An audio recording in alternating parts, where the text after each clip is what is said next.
Well, welcome back. It's the first day of spring here in the Tomb of Terror. March 20th, 2023, in the year of our Lord. Lots of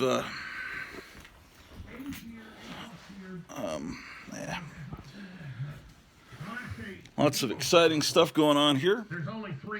It's our big episode 700.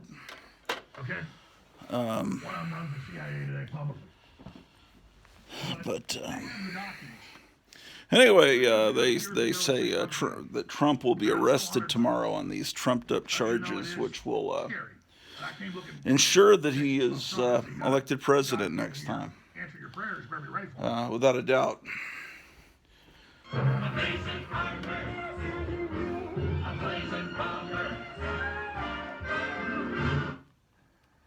Literally stopping 90% of what they're doing. Well, let's look at some records. I'm still organizing. Pete is watching me organize. I just found a paper written by a student that named Pete. You know, it was a cold morning and very cold, frigid morning, and I opened my door, and Pete just walked into the house. And so I adopted Pete, and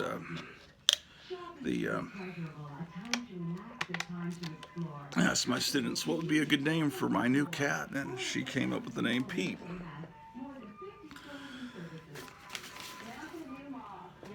So I just found and it's dated 2008, so you know that means that Pete is about 15 years old. Anyway, so let's look at some records. Hold on.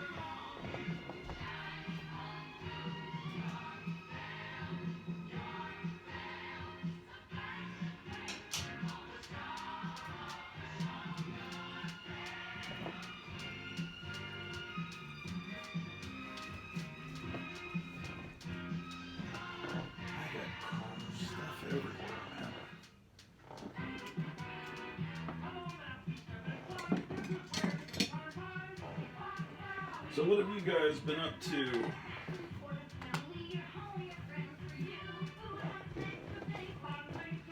Just a moment.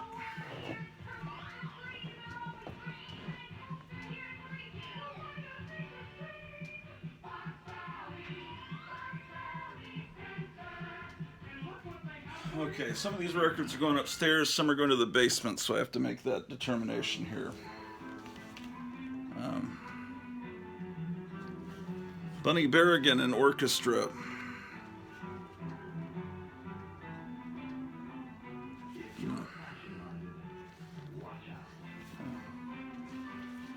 Here's a Ray Anthony record.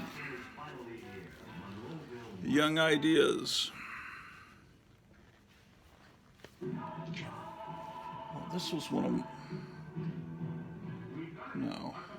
I was thinking this is one of my father's records, but I don't think. I think this is another copy I've gotten later. Man, it was $4.99, and it was on sale $3.59 for the stereo version.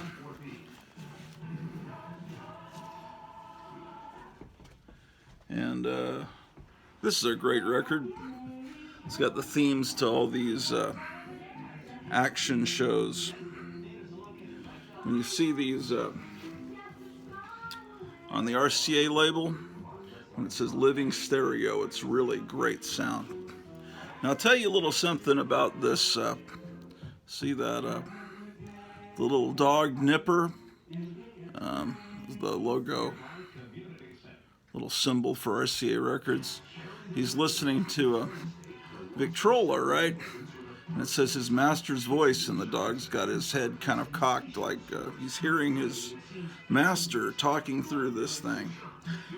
And it seems really cute, except when they originally put that symbol out, the original painting and the way it was originally depicted well over 100 years ago on RCA records.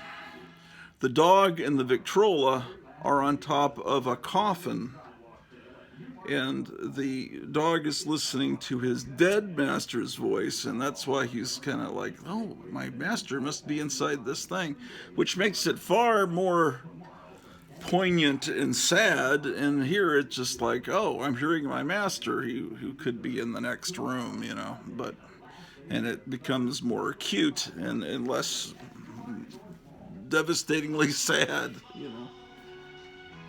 What else do I have? Man, I got this Carole King tapestry. It's a great record, but I didn't buy this. You know what? There was a teacher that I taught with, and he was getting rid of all the records. You know, he was a good 10 or more years older than me, and was part of the 60s generation. He was getting rid of all his records. He had a whole bunch in the garage, and I think had been mandated by his wife to get rid of them, so I bought his whole record collection. And that's a great record. It just, I don't think it's something I ever bought individually. It was bought as part of a big collection.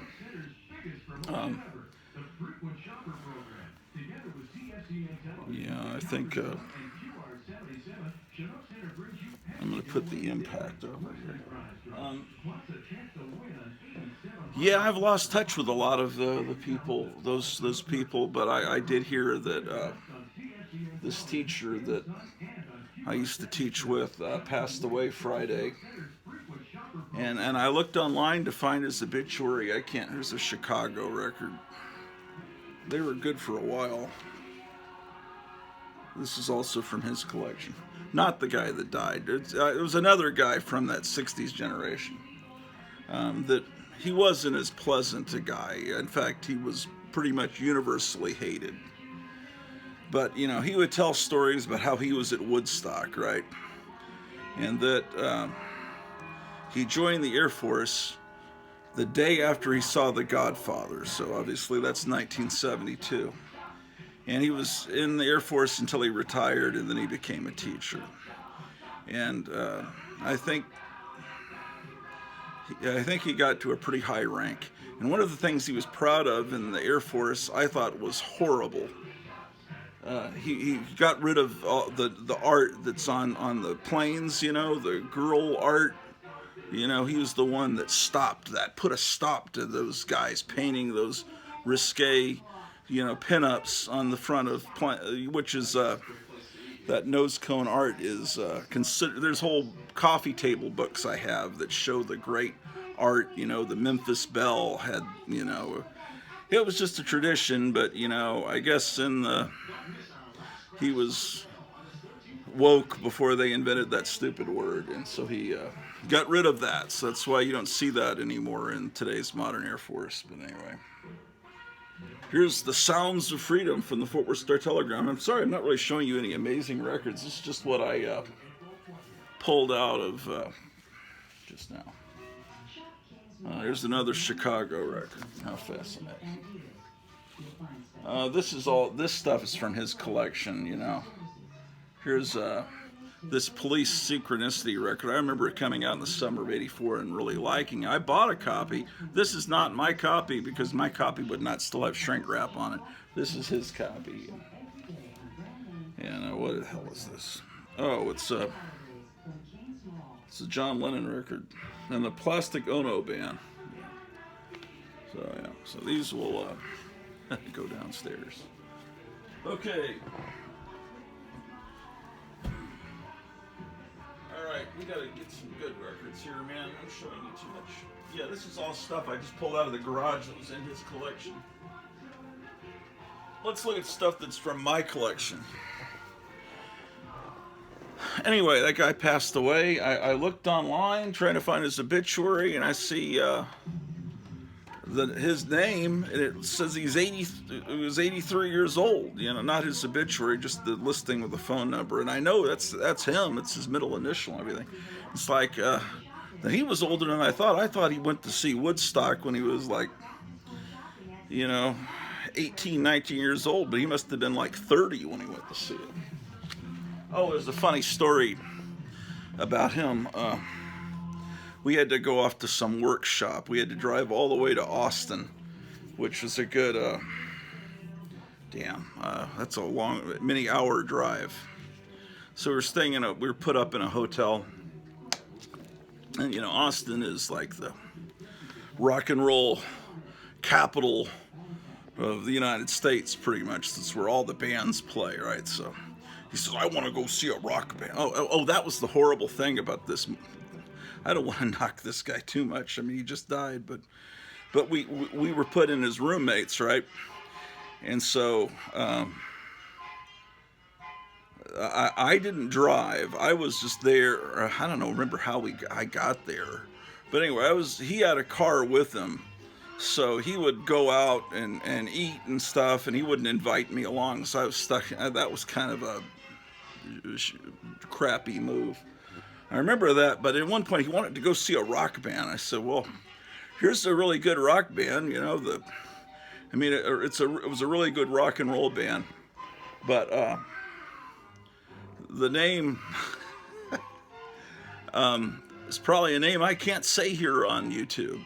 But it's Nashville, and then it's a word that starts with P and ends with Y. A very offensive word, ladies and gentlemen.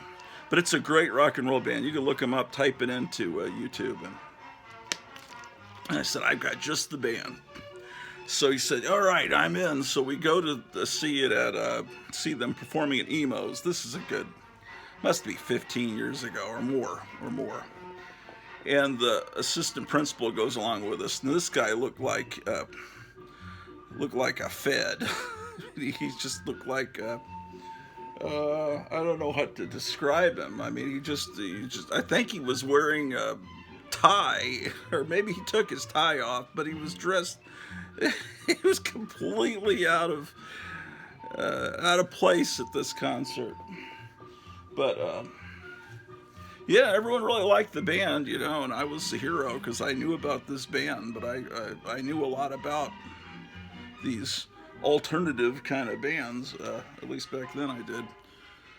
Hot Boppin' Girls. These are rockabilly singers in the 50s. This is, man. It's Alanco presents the Jack Evans Trio. I think I just got this because it looks hilarious, and I don't think I've ever even played it yet, believe it or not. Maybe I should play it. Look, it's got Country Roads by John Denver. Yeah, see, these records are going in the pile to go upstairs, so is this Ray Anthony record. What am I thinking of? And this Bunny Berrigan record. All right, so these records go over here. I've been doing a lot of stuff around the house. I'll show you some of it here in a little bit. This is a record for my for my childhood. Songs that tickle your funny bone. This is a lot of fun. And Golden Records. I have a lot of these. This is my childhood copy. I think I bought another one at a later time. That goes there. Here's The Reluctant Dragon, read by Boris Karloff.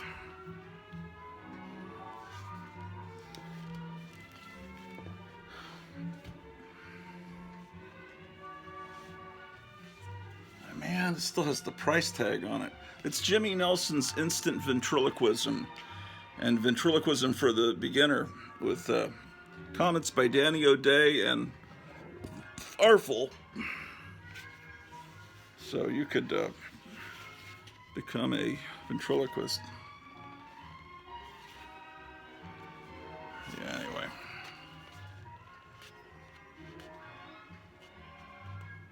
Taking off this half-price books record price tag here. Well, what have I been doing? Well, I did a quick show the other day just because it was snowing, and I had to record the snow because I love snow. But I mainly I've been off this last week, and I discovered how to beam from my iPhone to the Roku. So I've been recording 1966 Marvel superhero cartoons. And then Thundar the Barbarian, which is a cartoon that Jack Kirby worked on, and a lot of people, Alex Toth. And then as far as writers, it had, man, the music's by Dean Elliott. The writers are, Steve Gerber, Marty Pasco. It's all, it's great. It's actually insane. It's a combination of Commandy, the DC comic Commandy, Planet of the Apes, Star Wars. What else does it have in it? Conan the Barbarian, obviously. It's like a smoothie mixed up with all these contents. There's more. That's mainly what it has in it.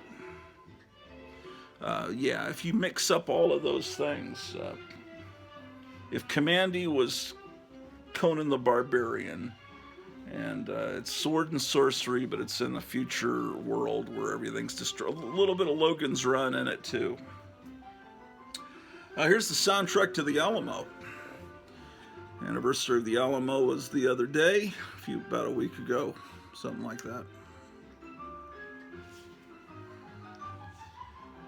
Yes, indeed.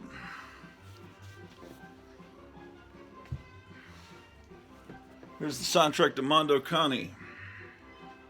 I think I showed this to you before, which means I have more than one copy of it.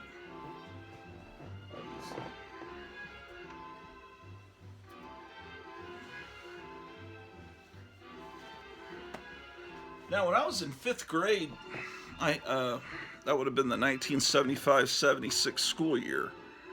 We were living in Tacoma, Washington on an Army base, and the music teacher was an obvious hippie. And her choice of, she had us sing this song, like every time we had music class, it seemed like, of course we would always have to sing Kumbaya. But, man, it seems like every music teacher in the 70s had you sing Kumbaya. This teacher had us sing this song, One Tin Soldier, by a band called Coven. And I'm pretty sure that was the theme song to the movie Billy Jack, but I had never seen Billy Jack or known anything about that. It's just the song I thought was, it's a good pop song. It had a great, but I didn't know much about it till, it's all this peace on earth kind of song, parable. But I didn't know much about it till years later when I discovered that this is the band that did that song, Coven. And of course, the album's called Witchcraft. Destroys minds and reaps souls. So, look, this idiot's got an upside down cross. And I think, I could be wrong, but I think this is where this devil horn salute started, is on this record. I think they did it first. I think this is the origins of that stupid devil salute that you see. Of course, University of Texas in Austin does it's hook 'em horns. But anyway, so anyway, this is the woman that sang One Tin Soldier. And as I recall, this has got a gatefold that's not appropriate. Just look at, no, I can't show you that. Anyway, well, I won't show. It's got her laying on an altar. Yeah, I can't show you that. And they have the dictionary definitions of witchcraft and coven in here. Anyway, so they've got a song called Black Sabbath, White Witch of Rose Hall, Coven, and do they have One Tin Soldier on here? Oh, Pact with Lucifer. On the second side of this record is a whole 13 minute and 17 seconds satanic mass on here. It's like, I really should burn this record, but it's just, is One Tin Soldier on here. Listen to One Tin Soldier by Coven on YouTube. If you don't know the song, you would think it's a Christian band. It sounds like a Christian song. unless they're trying to be sarcastic, tongue-in-cheek. This guy's got a song called "Choke, Thirst, Die," but it's not heavy. It's not really heavy metal sounding. It's, as I recall, it's more folk rock. You know, the thing about these hippies, man, some of the hippies went to the Satan worshiping crap, and then some went into the Jesus, and then they became Jesus freaks. And there's a movie at the theater right now called Jesus Revolution, about all these hippies that became religious, and you know, then that's, you know, of course, in the early 70s, you had the Broadway play Jesus Christ Superstar, and what was the other one? Godspell. So, you know, you had the good hippies, and you had the bad hippies, you know, like the Manson type people, the Process Church and all that stuff.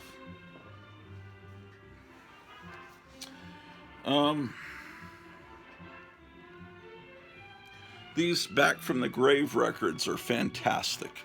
Fantastic 1960s garage punk. I believe Mort Todd did the artwork on these, as I recall.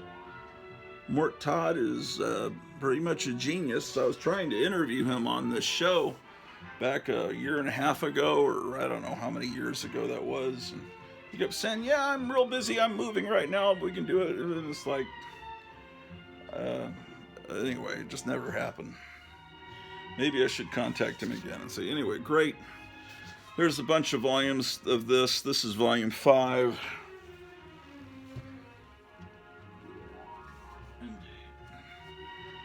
Here's the greatest of Nat King Cole. Of course, he was great.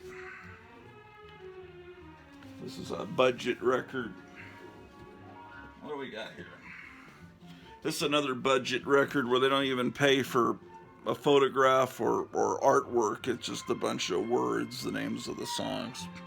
That's really kind of low rent to do that, but I'll still put it in the good pile because I love old country music.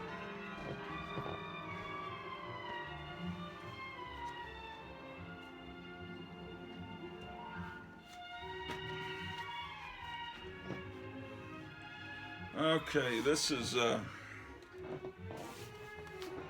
some of my wife's records, I think. What is this?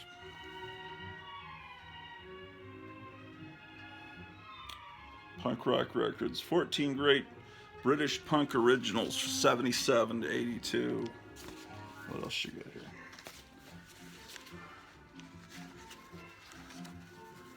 I'll put that here in the pile to go upstairs. It's the Student Prince.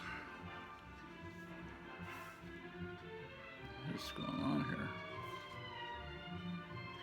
Anyway, yeah, I don't remember this record, but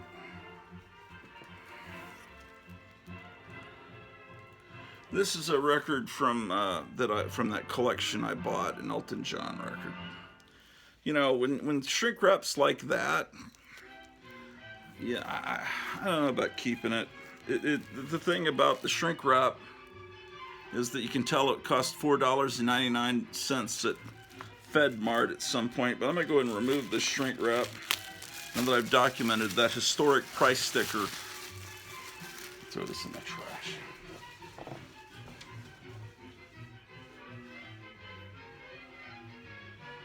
Yes, indeed.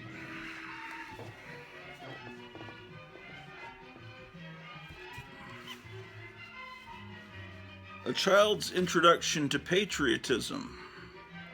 Yeah, they need to play records like this more nowadays. Man, I don't know. Yeah, I'm gonna put this record needs to go in the. Here's a bunch of 1970s Dr. Pepper commercials. It's a whole advertising campaign. It's actually, yeah, the Sounds of 77. I'll see that they got the whole bull crap line here. For more than 10 years, the soft drink introduced in 1885 at the corner drugstore in a little town called Waco has been the fastest growing major soft drink in America. Dr. Pepper has made it big. And this is the sounds of 77, the commercials from 1977. But that's not true. I mean, it is true. But there's more to the story, which I've told you about 15 times here on this show.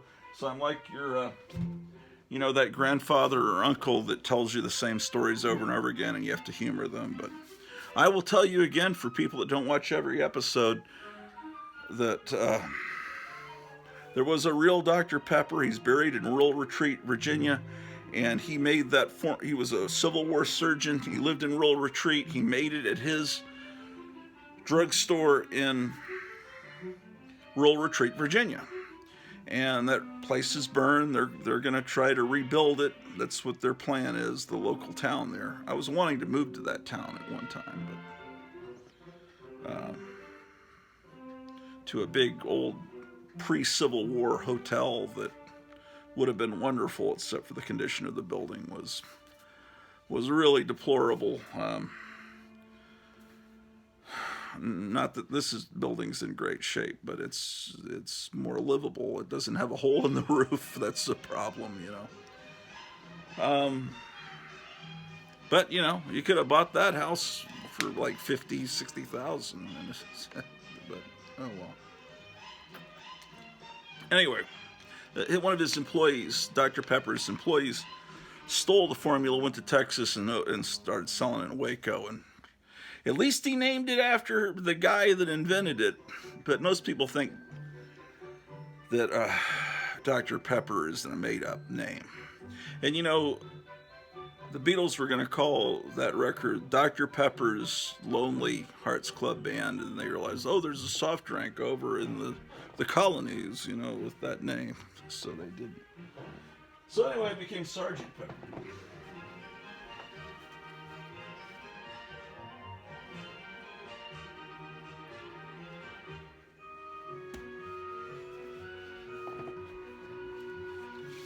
Yeah, this is a record from that teacher's collection, Earth, Wind, and Fire. This is the Rhino Brothers present the world's worst records. This is when in the 80s it became really cool to like bad things that are bad, that were badly made. I wouldn't consider The Crusher by the Novas to be a bad song. That's an amazing song. The Crusher was a 60s wrestler. And there's a great cover version by the band The Cramps. Anyway, bad music, bad... and then there was a girl band called The Shags that's supposed to be the worst record ever made. And then it's like, and that phrase, it's so bad it's good, became the thing. And that's when Ed Wood's movies were discovered for the first time. Plan 9 from Outer Space, all that. I was telling you about Johnny Burnett, the rock and roll trio. There's a movie my wife and I watched the other day. I don't know if it was on Netflix or what. I forget where we saw it. But there's a movie about Hunter S. Thompson running for sheriff of his town in Colorado. And it's called Fear and Loathing in whatever the name of the town he was living in. And it's directed by Robert Kennedy's grandson. Robert Kennedy that ran for president, that was killed, and then his son is, raising hell in the Senate, or is he a congressman? But anyway, he was someone that was loved until he started speaking the truth, and then he was hated by all the other Democrats. And anyway, his son is apparently a filmmaker, and he made a movie. The guy that plays Hunter S. Thompson doesn't exaggerate him as much as Johnny Depp did in Fear and Loathing in Las Vegas. It's a pretty good movie. I mean, it's more like a TV kind of movie. It's got the way he shot it. It kind of looks like the early 70s. He just seems like he shot a lot in 16 millimeter, and it gets at a There's something about it. It looks like that time period. So it's a pretty good movie about him running for sheriff. Of course, he wasn't elected, but that was. Why was I talking about that? Oh, oh, the one flaw in the movie. I said to my wife, and it's like, I just seem like a nerd. There's a kid in the movie, and this is the early 1970s, that is wanting to make movies, is wanting to shoot, commercials for Hunter S. Thompson, and so he calls him Ed Wood. But in 1972, nobody knew who Ed Wood was. He didn't become famous until the 80s, when whatever you called hipsters back in the 80s, discovered Plan 9 from Outer Space and Glen or Glinda. Then remember, Blockbuster had the section, like, I don't know, what did they call it? They made a section of movies that are so bad that they're good. At least some of the Blockbusters did. Hold on.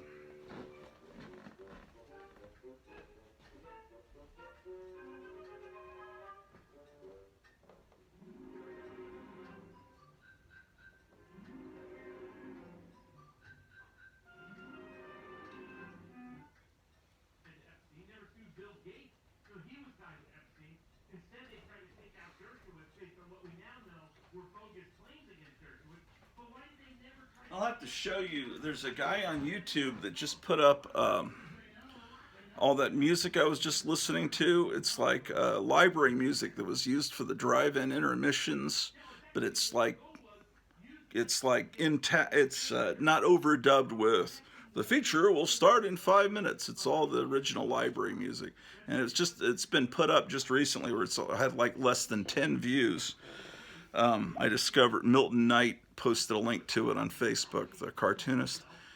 And then this same guy on YouTube has all this library music that was used in the Gumby animated shorts. So I've been recording Gumby music all morning. And that's my life, ladies and gentlemen. But I kind of wanted to listen to Alex Jones here because all the imminent, and guys, Trump said go protest. I'm going to be arrested on Tuesday. Well, it's all a trap. They're gonna send their people in skinny jeans out there. Then they're gonna put on little Trump hats, red Trump hats, and pretend to be Trump people, and they're gonna start to stir up stuff. If you're gonna protest, you better just sit down, cross-legged, like they did during the civil rights movement, and just cross your arms and do nothing. That's the only way you can protest, because they're going to try to make it look like it's some violent protest. You got to, and then the people that are up, wrecking stuff will be obviously on their side, false flag kind of stuff. Anyway, I'll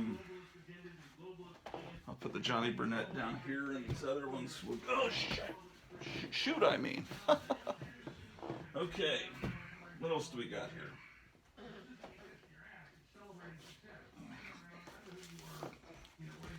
This is a record I've had since I was like 4 years old. Sing along with Humpty Dumpty. United Artists Records. Their records were cut above. Like there's these. Records, Tail Spinners for Children. They had really good acting. It was like listening to old-time radio that they did. Robin Hood. I have that Robin Hood record somewhere, the acted out. I think I have the Ugly Duckling, and I don't know. Tail Spinners for Children. Yeah, this Humpty Dumpty is very disturbing looking, but wonderful. The Blues, Pete Fountain. Oh man, I remember this record. I'm trying to remember. Lightning Strikes by the Sears. In the 80s, '60s garage rock became cool, and so there were all these bands that started uh, doing trying to sound like '60s bands, like the Chesterfield Kings, and this one, the Sears. This is just like an EP. It has Lightning Strikes, Graveyard of Love, and Don't Get Hit. They're from England. See, they got cool monster. A lot of them have cool monster imagery because monsters were cool in the '60s, and so a lot of them adopted that imagery. Here's Lenny and Squiggy, Lenny and the Squig Tones. Now, these guys, David Lander and it was David Lander and what's man, my mind's going.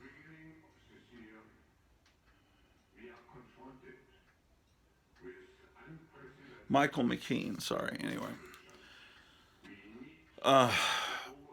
you know, he was great in Better Call Saul. But they were in a comedy group called The Credibility Gap, and that was really great. And then they were, yeah, I think they were both. This doesn't have the poster in it. I do not believe. Anyway, this is how you spin off from Laverne and Shirley. So, how about that? Lenny and the Squig Tones.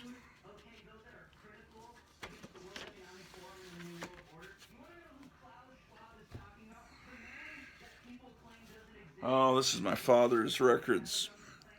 Richard Rodgers, Victory at Sea. He got all these Victory at Sea. It was a TV series, I guess, in the late 50s, early 60s. It was cobbled together from actual, it was all real footage shot on board ships and from planes. And Richard Rodgers recorded, you know, Rodgers and Hammerstein recorded this amazing music to play over this.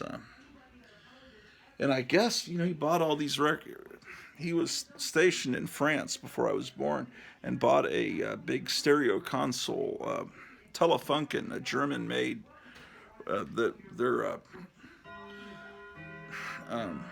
They're renowned for their wonderful. I don't know if the company's still in business, but anyway, a lot of people that were in the army or in the service, when they were over there, they bought a Telefunken because it was cheaper there.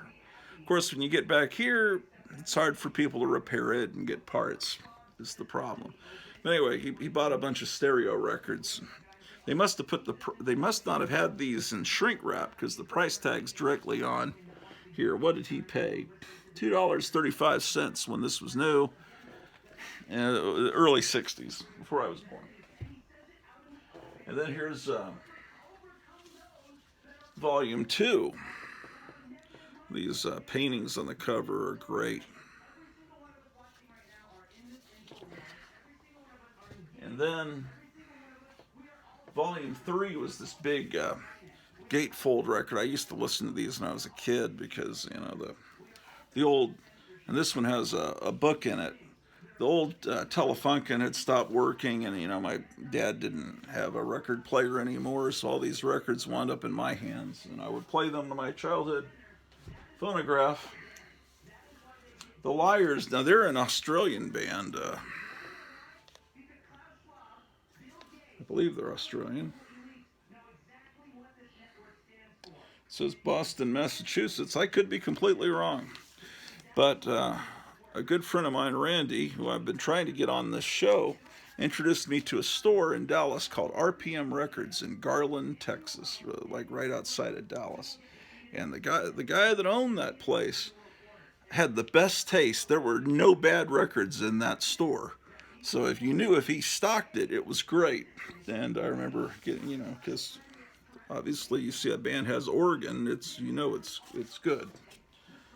Anyway, how about that? Now, when I first saw Monty Python and the Holy Grail, I loved the music, and I thought, well, here's the soundtrack. The album of the soundtrack of the trailer of the film of Monty Python and the Holy Grail. The only problem with this, yeah, you have some of the music, but they. It's like, warning, this record can be played only once. It says recorded live at the 310 showing at the Classic in Silbury Hill. So basically, what they do, it's got stuff from the movie, but you hear people, they've dubbed over sounds of people eating popcorn and slurping and all this to try to simulate the feeling that it was recorded in the movie theater. But it wasn't until a few years ago that I finally got the actual music from the movie. And it was library music. It wasn't written for the movie. It was just music they'd pulled from the music library. And much like the 66 Marvel superheroes cartoons and Night of Living Dead, Plan 9 from Outer Space, lots of cartoons. I mean, the Gumby, all those are pulled from, you pay, I guess you pay a fee to use music from a library, and they have, adventure music, they have funny music, they have it all in different categories, and you pick music, and then you don't have to hire an orchestra or a band to do the music for your show. And then, okay. So, now on YouTube, you can get all the library music that's actually from this movie. This is a good record. It was just frustrating when I was, 14 years old and really wanted this music after I saw that movie for the first time on television. This is, what is this stuff? Oh, yeah, this isn't the movie, The Magnificent Seven. It's a bunch of these British psychobilly bands. The Cramps came along, and at first they were called Psychobilly, and then these British bands came along, and they're doing rockabilly. They all sound alike to me, and I've never been a fan of the psychobilly music. I mean, the Cramps is real American music, but I don't know. There's just a sameness to them. I don't know. I don't know what to tell you. But I mean, I guess it's okay. But it's like rockabilly is. Boy, my phone's really getting scratched up. Awful. Rockabilly's an American phenomenon, and so when people in France or England try to do rockabilly, it's just never going to sound right because they're not really from the deep south of the United States. And I'm sorry if that sounds like I'm being elitist or whatever, but what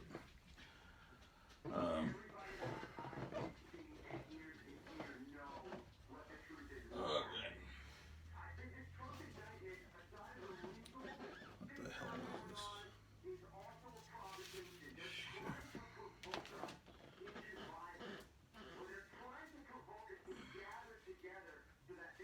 You're kidding me, man. You gotta be kidding. Well, anyway, here's more of those records from that guy's collection. I bought like all these records, and it's like Buffalo Springfield, not something I would have bought independently. Let's put that there. This is a record from my collection, though. Dream Babes, girls and girl groups of the 60s. Got great bands, the Girls, the Honeys.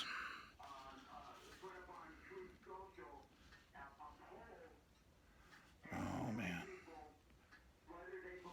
This guy named Richard Clifford, I have so many records and books with his name stamped on them. So he's someone that had very similar taste to me.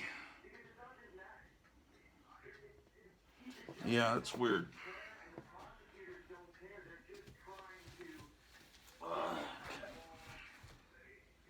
What else we got here?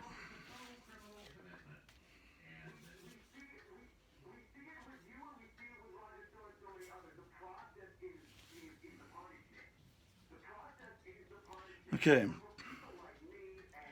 This is Sounds of Brooklyn. Roots of Sounds of Brooklyn.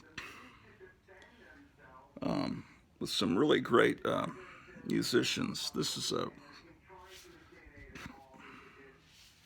This is a record that is from my collection. And that collection I bought from that guy, man. He had some real crappy records, man. He must have bought. This was a big mistake buying this record. I'm embarrassed to have it in my collection, but I bought it as a whole. And I don't think anyone would ever buy it from me, so it's something that I'm kind of stuck with. This horrible movie from the late 70s with Peter Frampton and.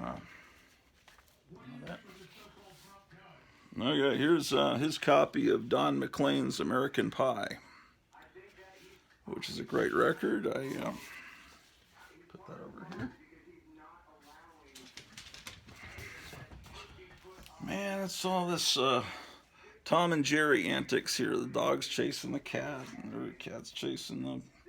Yeah, this is soundtrack to Paint Your Wagon, which is considered a disaster musical with Clint Eastwood that... this is from his collection as well. Whenever there's a crappy record, I'll just tell you it's from his collection, and I won't be lying. But there were some good Beatles records and stuff in his collection. Here's a Walter Carlos record, who would later become Wendy Carlos. It's kind of one of the early sex change things in very early 70s.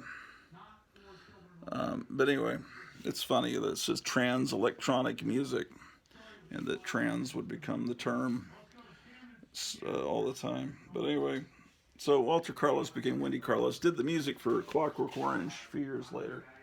Let's put that over here. Oh, man. And this must be more.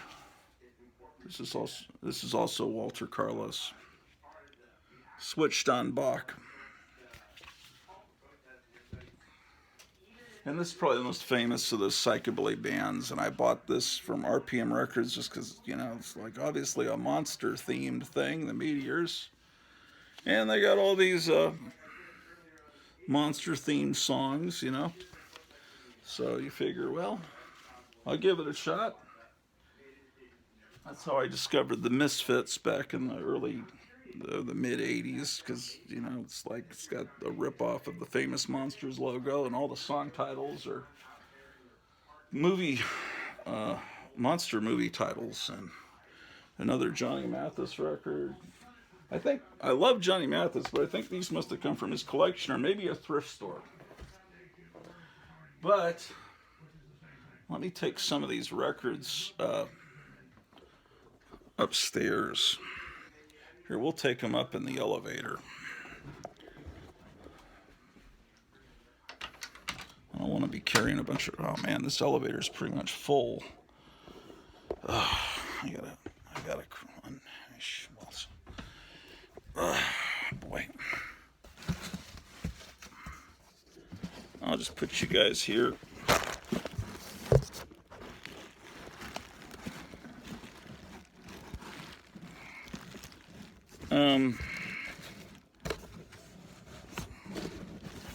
If I don't get called into work tomorrow, I'm going to finish the John Gorris's Star Wars painting. I've been waiting for some inspiration, and I think I've got some.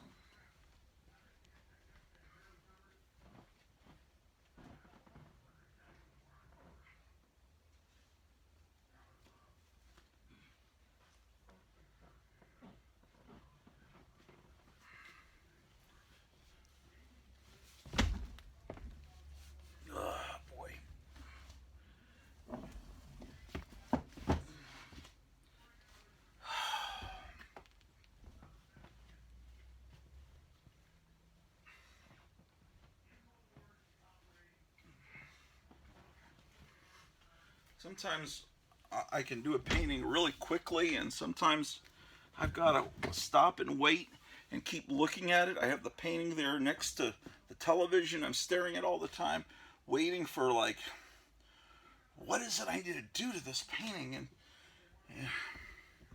And I hate to, to be like some guy that takes forever to finish something.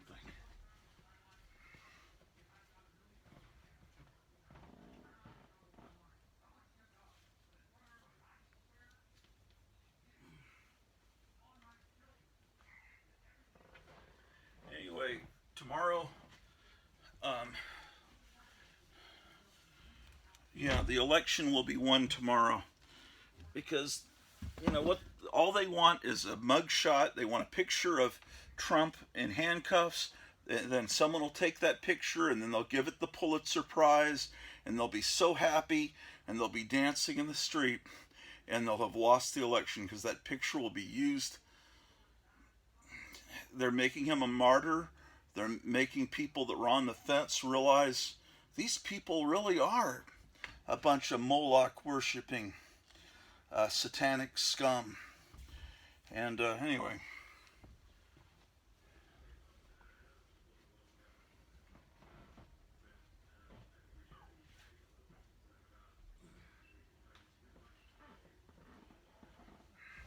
So,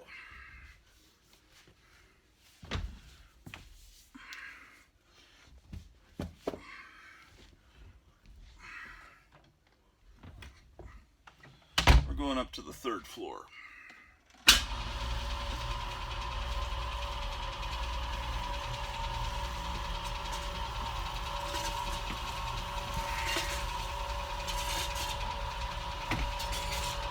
So,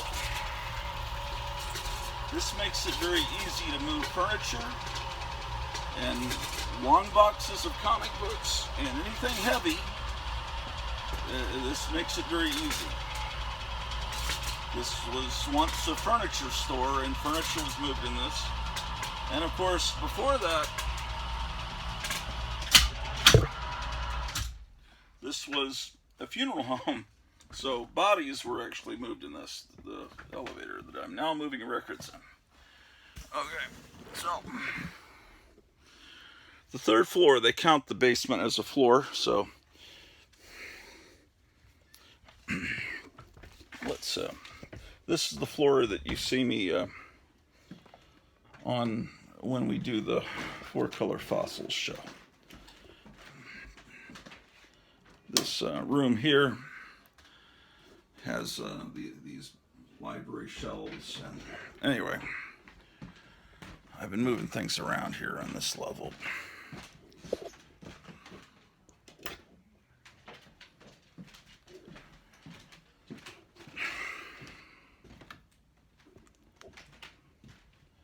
Well, I guess the spring is coming.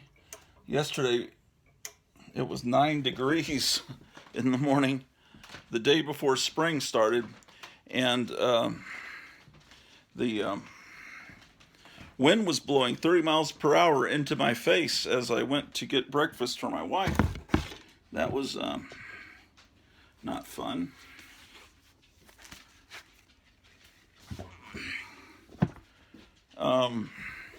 And today started in the below freezing, but it's gotten up to near 60 degrees.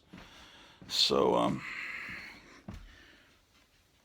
that's a little more spring-like. But one thing I didn't realize, because I've always lived in, and mostly always lived in Texas, and ceiling fans, you know, just spin one direction. You know, you use them to stay cool. But Captain Strangelight was telling me during the winter you have them spin a different direction. So as it gets hotter, I'm going to have to flip the direction on. This is something I'm sure all of you already know, but I didn't know there was a switch on a ceiling fan to change the direction. So I didn't know that. So I have moved this, my wife's television, over here. And I'm going to hook it. The base was destroyed in the move. It was shattered. So it either needs to be hung on a wall, or really it needs to be replaced because it's kind of outmoded. But I've got it on these milk crates. But over here, I moved this bookshelf and this TV console. Oh man, I can't move this. I need to move this over some. I'm just now realizing that. Hold on.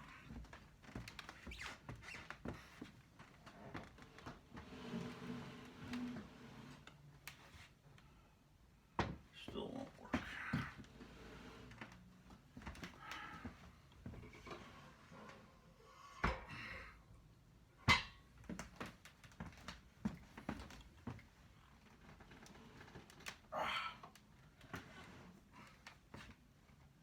goes. You can see this TV set can close like this, but it has to see that. You can close it like that. Now, my friend Gerald had a customer that he worked on electronics for, and they were getting rid of this TV set. It's working, or at least it was working last time we tried, really well. I used to watch cartoons on it, but anyway, I moved this TV over here, and then we got the shadow box, whatever you call this this deal here.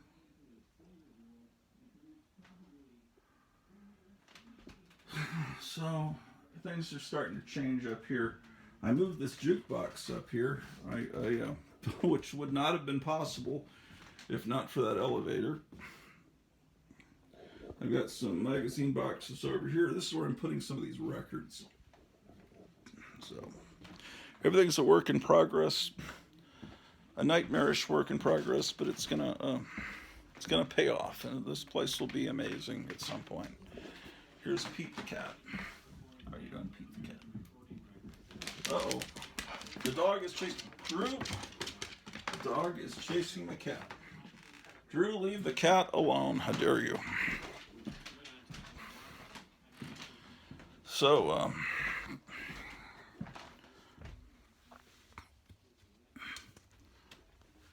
more records.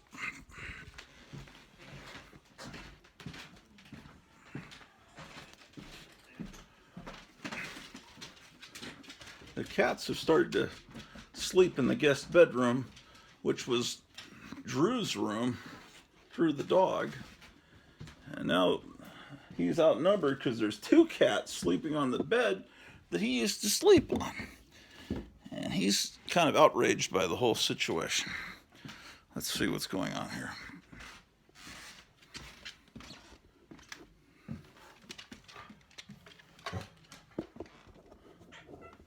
Drew, leave him alone.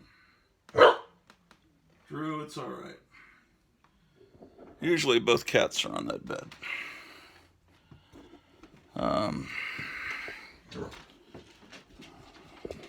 Drew, don't bite. Drew, cool it, man. How dare you?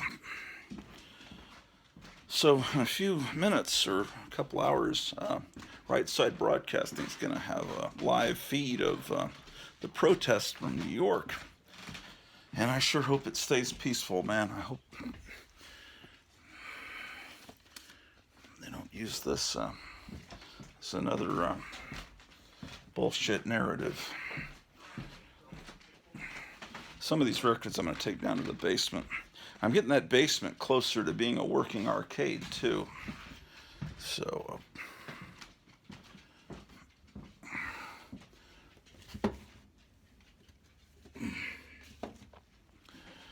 okay. Now, I should have screened the records I was going to show you first so you would see just primo amazing stuff. Because I've got some good records, but you're just seeing things as they pop up.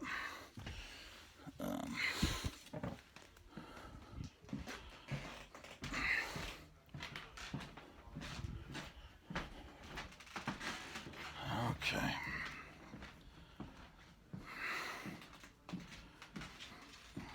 And soon this room will be, by the summer, another room where we can hang out and watch television. My problem is I only have one chair in here. And we need to buy more furniture. We owe like $1,100 to the plumber. And they're being real cool about that. And I've got a lot of stuff on hold at Gotham City Comics. I got to pay for that. I told because my birthday's coming up, April 20th. I told my wife to call Kevin at Gotham City Comics and say, here's the amount of money that I'm spending on his birthday. You pick out stuff and send it to him. But you know, she kind of would like to pick out some surprise for me. And I said it'll be a surprise because I won't know what I'm getting out of my giant hold pile. Here's a Betty and Veronica glass. I'm putting all these glasses in this kitchen that's not finished here. It's not really a usable kitchen yet because it doesn't have a refrigerator. This microwave is supposed to be there, and then they took the oven and all that. So it's got a dishwasher, but it's not fully installed. It's got a sink, but it has a slight leak. I mean, it's really pretty nice, you know, the whole setup. It's just a matter of, well, that's some more money we've got to spend. And also, I need to get an air conditioner for the basement before summer. So that'll be a few $100 too. Oh, and I got to buy a lawnmower. I also want to put in some soil and some grass seed. These are Taco Bell.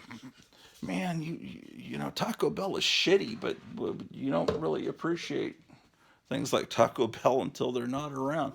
It's like when Taco Bell's around, you know, oh, this is real crappy food. But when it's not around, it's like, wow, I really could go for some Taco Bell right now. It's just one of those things, man. Yes, ladies and gentlemen. All right. Well, let's go on down to the basement.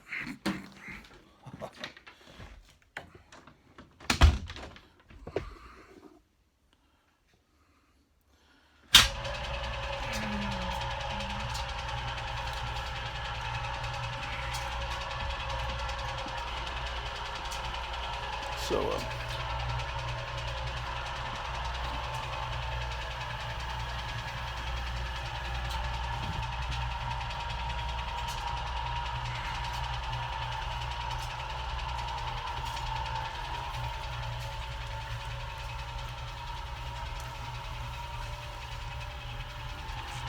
I haven't shown you any comic books today, and this is ostensibly a comic book channel. I don't know that it really is, but it's whatever I want it to be. I had planned episode 700 to be a big musical extravaganza, but you know, that may wind up being episode 703 or something. I don't know. I can't. You know, gotta do. You know, man's gotta do what a man's gotta do, which is move records around. I'll show you something. Yeah, so now we're into the scenic basement.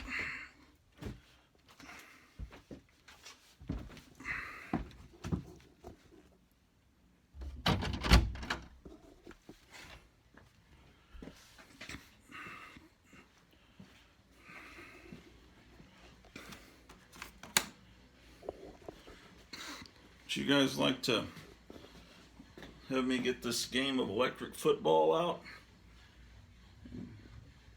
Remember electric football, Lions versus the Rams. How about that? What the hell was that?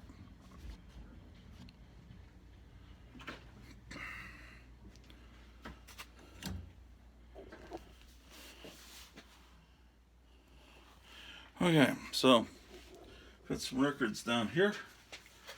Let's put these records down.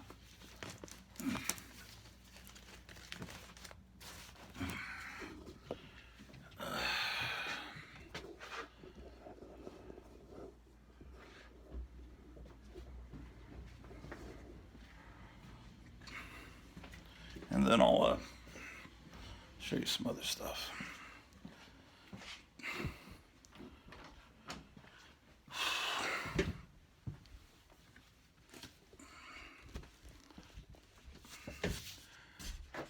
My wife hasn't been feeling good. She doesn't know anybody around here. She has no way to get around. We only have one car. She doesn't. She knows how to drive, but she doesn't have a driver's license yet. She has a double hernia that needs to be operated on, but they can't do the surgery until she loses weight, and she can't lose weight unless she can get around, and it's hard to get around because of the double hernia. So therefore it's catch-22, and so we got to figure out some way. Paleo diet, she seems to think, might be what we need to do, because I need to lose a heck of a lot of weight myself. All right, so we got a jukebox here. I'll show you what we got. Oh, and I set up a music system down here so I can start to listen to music while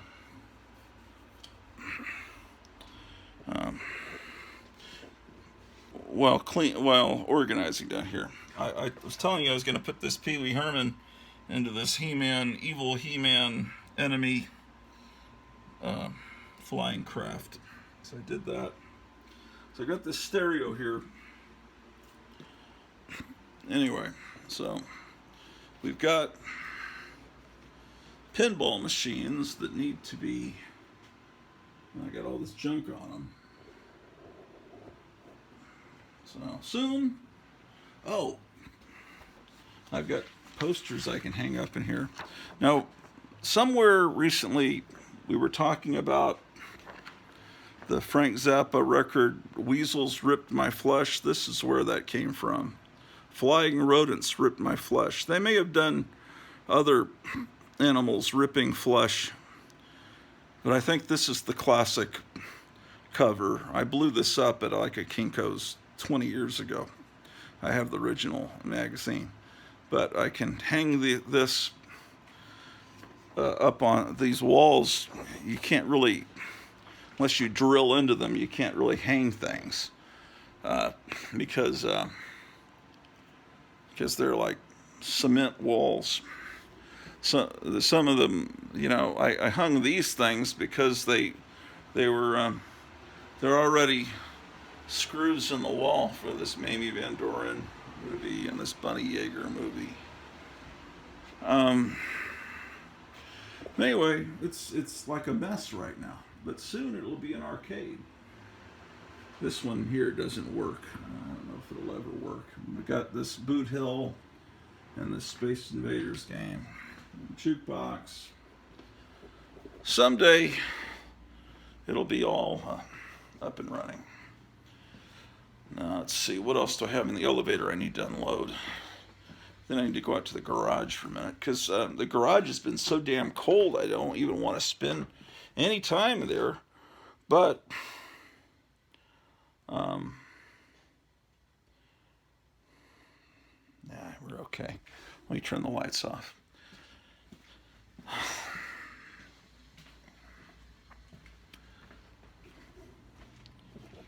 Let's see, this is the kitchen that we've been using because it's the only working kitchen.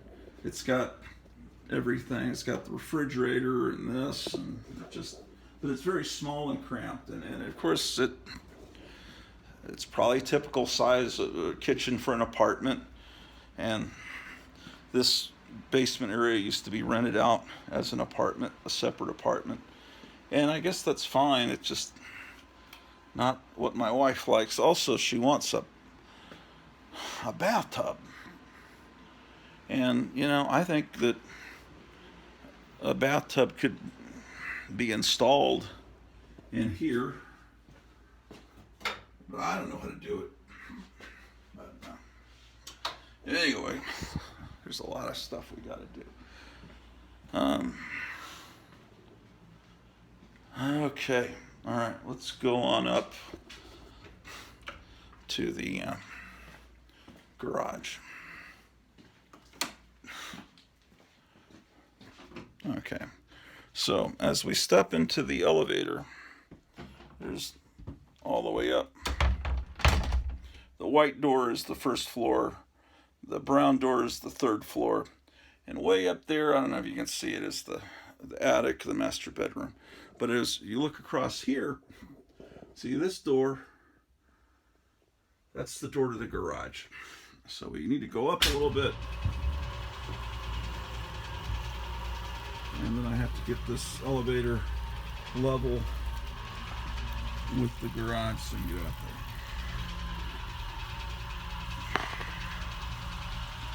Now the last few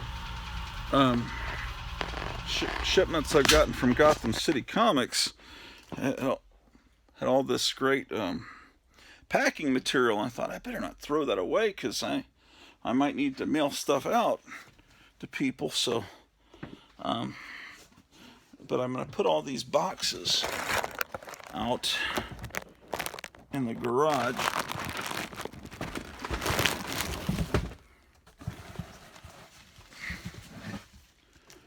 Okay, so I got these boxes.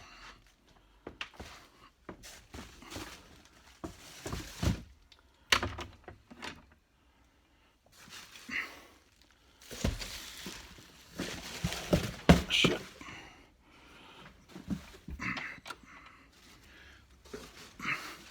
It's still pretty cold out here. You know, I think it would be probably less cold if I opened the door to the garage. Okay, so let me put this packing material over here with the other stuff.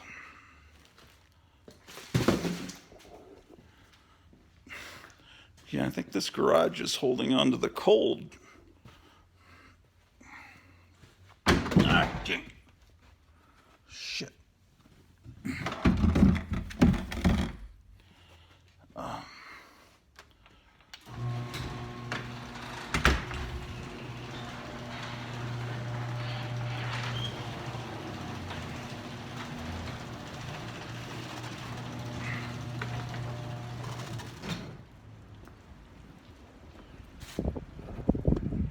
Let's see if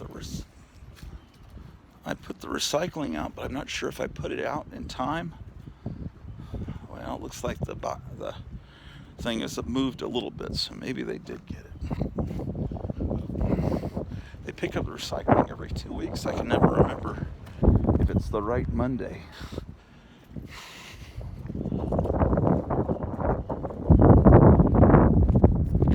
Yeah, they got it because it was full to the brim. And tomorrow they pick up the regular trash.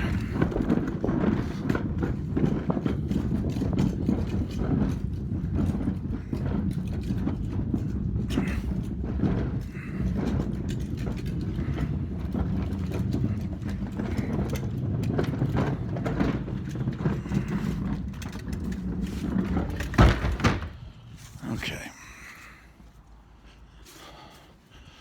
Well, it's starting to look better in here. Believe it or not, I've really made a lot of progress. And somewhere in here are the missing parts to the Planet of the Apes Mego treehouse that I've been trying to restore. And I'll find them at some point.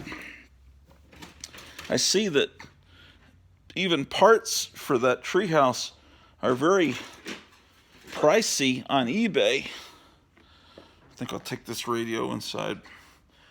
I'm gradually bringing things inside. But you know, it's mainly that treehouse is nostalgic for people my age that were like in 3rd, 4th grade when it came out. It looks nothing like anything that was ever in a Planet of the Apes movie. Maybe there were tree houses in Battle for the Planet of the Apes, but it's not. It really was made for what was the. There was a Mego, before Mego started doing the superheroes, they had a Action Jackson that was like their G.I. Joe, but he unfortunately looked more like Dr. Smith in Lost in Space. He didn't really have a heroic look, and it always looked like he had lipstick on. So it wasn't really a cool toy you wanted to play with. And then they had like a girl doll, same scale, 8-inch. I think her name was Dinah or something, or Dynamite or something. And that was her treehouse. You know, they barely made any changes in it to make it the Planet of the Apes treehouse. There's a lot of...